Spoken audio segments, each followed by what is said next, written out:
नमस्कार। आइए सुनते हैं कथा सम्राट मुंशी प्रेमचंद द्वारा लिखी हुई कहानी अमावस्या की रात्रि।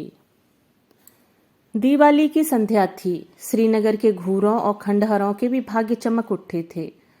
कस्बे के लड़के और लड़कियां श्वेत थालियों में दीपक लिए मंदिर की ओर जा रही थीं। दीपों से उनके मुखारविंद प्रकाशमान थे। प्रत्येक ग्रह रोशनी से जगमगा रहा था। केवल पंडित देवदत्त का सप्तधारा भवन काली घटा के अंधकार में गंभीर और भयंकर रूप में खड़ा था। गंभीर इसलिए कि उसे अपनी उन्नति के दिन भूले न थे। भयंकर इसलिए कि यह जगमगाहट मानो उसे चिढ़ा रही थी। एक समय वह था जबकि ईर्ष्या भी उसे देख देख कर हाथ मलती थी, और एक समय यह है कि जबकि घृणा भी उस पर कटाक्ष करती है।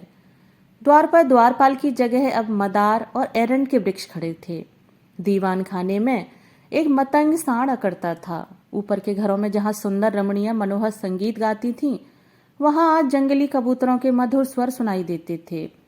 किसी अंग्रेजी मदरसे के विद्यार्थी के आचरण की भांति उसकी जड़ें हिल गई थीं, और उसकी दीवारें किसी विधवा स्त्री के हृदय की भांति विदीर्ण हो रही थीं।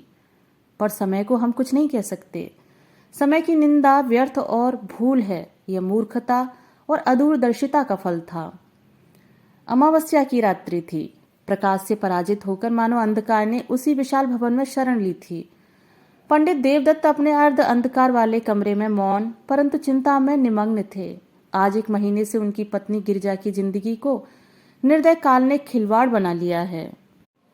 पंडित जी दरिद्रता और दुख को भुगतने के लिए तैयार थे। भाग्य का भरोसा उन्हें धैर्य बंधाता था, किंतु यह नई विपत्ति सहन शक्ति से बाहर थी। बेचारे दिन के दिन गिरजा के सिरहाने बैठे हुए उसके मुरझाए हुए मुख को देखकर कुढ़ते और रोते थे। गिरजा जब अपने जीवन से निराश होकर रोती तो वह उसे समझाते, गिरजा रो मत, शीघ्र ही अच्छी हो जाओगी। पंडित देवदत्त के पूर्वजों का कारोबार बहुत विस्तृत था। वे लेन देन किया करते थे। अधिकतर उनके व्यवहार बड़े बड़े चकलेदारों और रजवाड़ों के साथ थे। उस समय ईमान इतना सस्ता नहीं बिकता था। सादे पत्रों पर लाखों की बात हो जाती थी। मगर सन 57 ईस्वी के बलवे ने कितनी ही रियासतों और राज्यों को मिटा दिया, और उनके साथ तिवारियों का यह अन्न धनपूर्ण परिवार भी मिट्टी में मिल गया। खजाना लुट गया, बही खाते पंसारियों के काम आए। जब कुछ शांति हुई, रियासतें फिर संभली तो समय पलट चुका था। वचन लेख के अधीन हो रहा था तथा लेख में भी सादे और रंगीन का भेद होने लगा था। जब देवदत्त ने होश संभाला तब उनके पास इस खंडर के अतिरिक्त और कोई संपत्ति न थी। अब निर्वाह के लिए कोई उपाय न था। कृषि में परिश्रम और कष्ट था। वाणिज्य के लिए धन और बुद्धि की आवश्यकता थी। विद्या भी ऐसी नहीं थी कि कहीं नौकरी करते। परिवार की प्रतिष्ठा दान लेने में बाधक थी। अस्तु साल में 2-3 बार अपने पुराने व्यवहारियों के घर बिना बुलाए पाहुनों की भांति जाते और कुछ विदाई तथा मार्ग व्यय पाते, उसी पर गुजारा करते। पैतृक प्रतिष्ठा का चिन्ह यदि कुछ शेष था तो वह पुरानी चिट्ठी पत्रियों का ढेर तथा हुंडियों का पुलिंदा, जिनकी स्याही भी उनके मंदभागी की भांति फीकी पड़ गई थी। पंडित देवदत्त उन्हें प्राणों से भी अधिक प्रिय समझते। द्वितीया के दिन जब घर घर लक्ष्मी की पूजा होती है, पंडित जी ठाट बाट से इन पुलिंदों की पूजा करते। लक्ष्मी न सही, लक्ष्मी का स्मारक चिन्ह ही सही। दूज का दिन पंडित जी की प्रतिष्ठा की श्रद्धा का दिन था। इसे चाहे विडंबना कहो चाहे मूर्खता, परंतु श्रीमान पंडित महाशय को उन पत्रों पर बड़ा अभिमान था। जब गांव में कोई विवाद छिड़ जाता तो यह सड़े गले कागजों की सीना ही बहुत काम जाती और प्रतिवादी शत्रु को हार माननी पड़ती। यदि 70 पीढ़ियों से शस्त्र की सूरत न देखने पर भी लोग क्षत्रिय होने का अभिमान करते हैं, तो पंडित देवदत्त का उन लेखों पर अभिमान करना अनुचित नहीं कहा जा सकता, जिसमें 70 लाख रुपए की रकम छिपी हुई थी। वही अमावस्या की रात्रि थी, किंतु दीपमालिका अपनी अल्प जीवनी समाप्त कर चुकी थी। चारों ओर जुआरियों के लिए यह शकुन की रात्रि थी, क्योंकि आज की हार साल भर की हार होती है। लक्ष्मी के आगमन की धूम थी। कौड़ियों पर अशर्फियां लुट रही थीं। भट्टियों में शराब के बदले पानी पिक रहा था। पंडित देवदत्त के अतिरिक्त कस्बे में कोई ऐसा मनुष्य नहीं था जो कि दूसरों की कमाई समेटने की धुन में न हो। आज भोर से ही गिरिजा की अवस्था शोचनीय थी। विषम ज्वर उसे एक एक क्षण में मूर्छित कर रहा था। एकाएक उसने चौंक कर आंखें खोली और अत्यंत क्षीण स्वर में कहा, आज तो दिवाली है। देवदत्त ऐसा निराश हो रहा था कि गिरजा को चैतन्य देखकर भी उसे आनंद नहीं हुआ।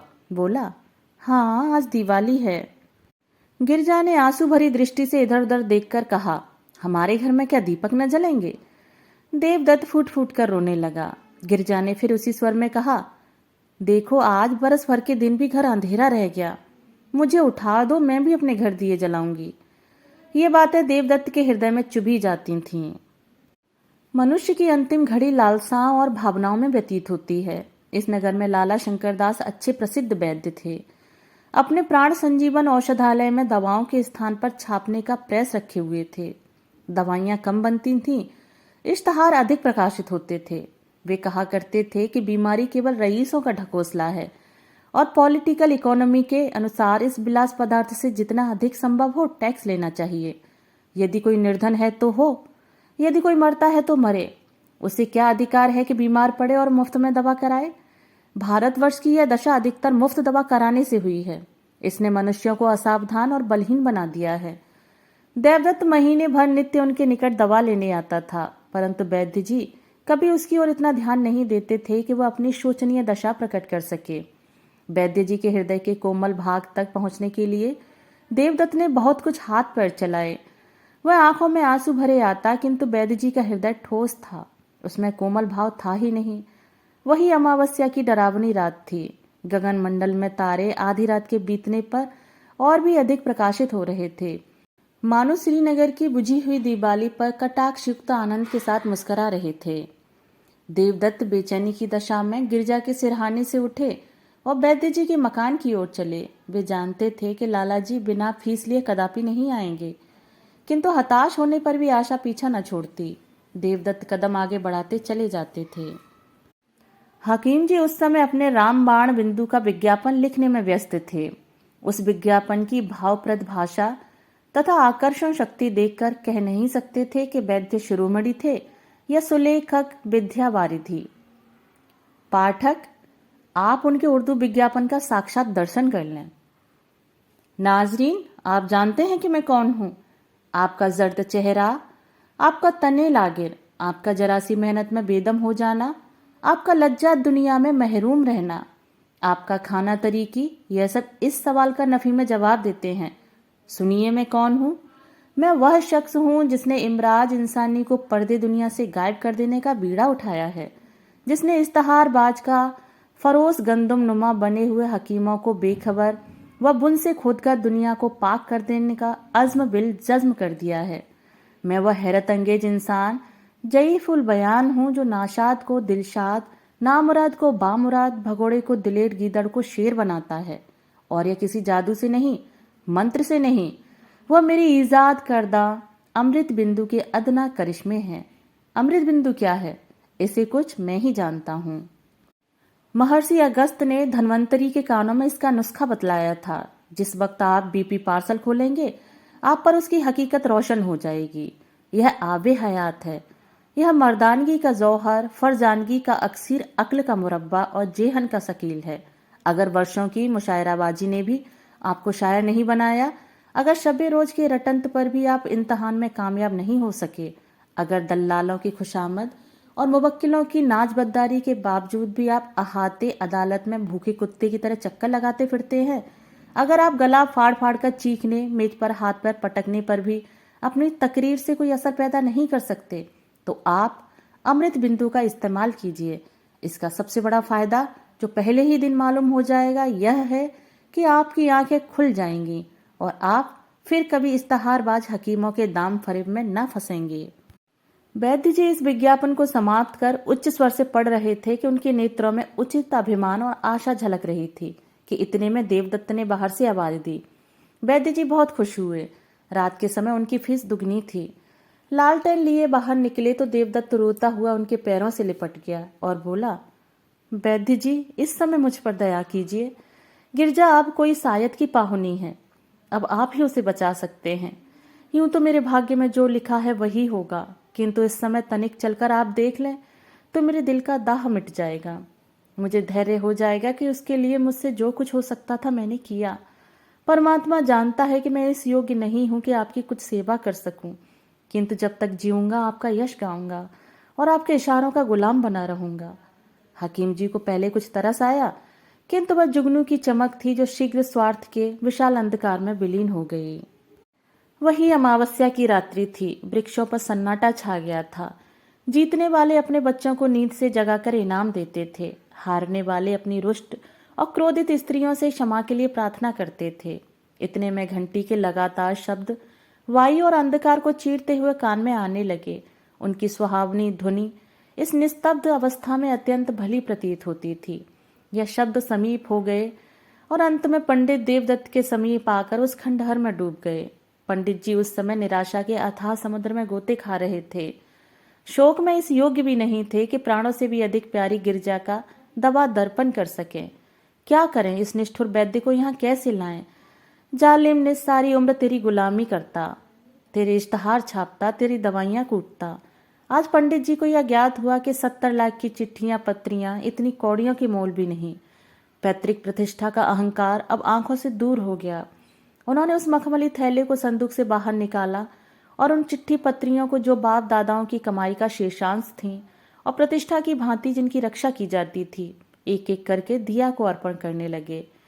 जिस तरह सुख और आनंद से पाले शरीर चिता की भेंट हो जाती है, उसी प्रकार वह कागजी पुतलियां भी उस प्रज्वलित दिया के धधकते हुए मुंह का ग्रास बनती थीं। इतने में किसी ने बाहर से पंडित जी को पुकारा। उन्होंने चौंक का सिर उठाया। वे नींद से अंधेरे में टटोलते हुए दरवाजे तक आए। देखा कि कई आदमी हाथ में मशाल लिए हुए खड़े हैं और एक हाथी अपनी सूंड से उन एरंड के वृक्षों को उखाड़ रहा है जो द्वार पर द्वारपालों की भांति खड़े थे। हाथी पर एक सुंदर युवक बैठा है जिसके सिर पर केसरिया रंग की रेशमी पाग है। माथे पर अर्धचंद्राकार चंदन भाले की तरह तनी हुई नोकदार मूछें, मुखारविंद से प्रभाव और प्रकाश टपकता हुआ कोई सरदार मालूम पड़ता था। उसका कलीदार अंगरखा और चुनावदार पैजामा, कमर में लटकती हुई तलवार और गर्दन में सुनहरे कंठे और जंजीर उसके सजीले शरीर पर अत्यंत शोभा पा रहे थे। पंडित जी को देखते ही उसने रकाब पर पैर रखा और नीचे उतरकर उनकी वंदना की। उसके इस विनीत भाव से कुछ लज्जित होकर पंडित जी बोले, आपका आगमन कहाँ से हुआ? नवयुवक ने बड़े नम्र स्वर में जवाब दिया। उसके चेहरे से भलमनसाहट बरसती थी। मैं आपका पुराना सेवक हूँ। दास का घर राजनगर है, वह वहाँ का जमींदार हूँ। मेरे पूर्वजों पर आपके पूर्वजों ने बड़े अनुग्रह किए हैं। मेरी इस समय जो कुछ प्रतिष्ठा तथा संपदा है, सब आपके पूर्वजों की कृपा और दया का परिणाम है। मैंने अपने अनेक स्वजनों से आपका नाम सुना था और मुझे बहुत दिनों से आपके दर्शनों की आकांक्षा थी। आज वह सुअवसर भी मिल गया। अब मेरा जन्म सफल हुआ। पंडित देवदत्त की आंखों में आंसू भर आए। पैतृक प्रतिष्ठा का अभिमान उनके हृदय का कोमल भाग था। वह दीनता जो उनके मुख पर छाई हुई थी, थोड़ी देर के लिए विदा हो गई। वे गंभीर भाव धारण करके बोले, यह आपका अनुग्रह है जो ऐसा कहते हैं, नहीं तो मुझ जैसे कपूत में इतनी भी योग्यता नहीं जो अपने को उन लोगों की संतति कह सकूं। इतने में नौकरों ने आंगन में फर्श बिछा दिया। दोनों आदमी उस पर बैठे और बातें होने लगीं। वे बातें जिनका प्रत्येक शब्द पंडित जी के मुख को इस तरह प्रफुल्लित कर रहा था जिस तरह प्रातःकाल की वायु फूलों को खिला देती है। पंडित जी के पितामह ने नवयुवक ठाकुर के पितामह को 25,000 रुपए कर्ज दिए थे। ठाकुर अब गया में जाकर अपने पूर्वजों का श्राद्ध करना चाहता था, इसलिए जरूरी था कि उसके जिम्मे जो कुछ ऋण हो उसकी एक एक कौड़ी चुका दी जाए। ठाकुर को पुराने बही खाते में यह ऋण दिखाई दिया। 25 की 75,000 हो चुके हैं। वही ऋण चुका देने के लिए ठाकुर आया था। धर्म ही वह शक्ति है जो अंतःकरण में ओजस्वी विचारों को पैदा करती है। हाँ, इस विचार को कार्य में लाने के लिए पवित्र और बलवान आत्मा की आवश्यकता है, नहीं तो वे ही विचार क्रूर और पापमय हो जाते हैं। अंत में ठाकुर ने कहा, आपके पास तो वे चिट्ठियां होंगी। देवदत्त का दिल बैठ गया। वे संभल कर बोले, संभवतः हो, कुछ कह नहीं सकते। ठाकुर ने लापरवाही से कहा, ढूंढिए, यदि मिल जाए तो हम लेते जाएंगे। पंडित देवदत्त उठे, लेकिन हृदय ठंडा हो रहा था। शंका होने लगी कि कहीं भाग्य हरे बाग न दिखा रहा हो। कौन जाने वह पुर्जा जलकर राख हो गया या नहीं। यदि ना मिला तो रुपए कौन देता है। शोक के दूध का प्याला सामने आकर हाथ से छूट जाता है। हे भगवान, वह पत्री मिल जाए। हमने अनेक कष्ट पाए हैं, अब हम पर दया करो। इस प्रकार आशा और निराशा की दशा में देवदत्त भीतर गए और दिए के टिमटिमाते हुए प्रकाश में बचे हुए पत्रों को उलट पुलट कर देखने लगे। वे उछल पड़े, उमंग में भरे हुए पागलों की भांति आनंद की अवस्था में 2-3 बार कूदे। तब दौड़कर गिरजा को गले लगा लिया और बोले, प्यारी, यदि ईश्वर ने चाहा तो तू अब बच जाएगी।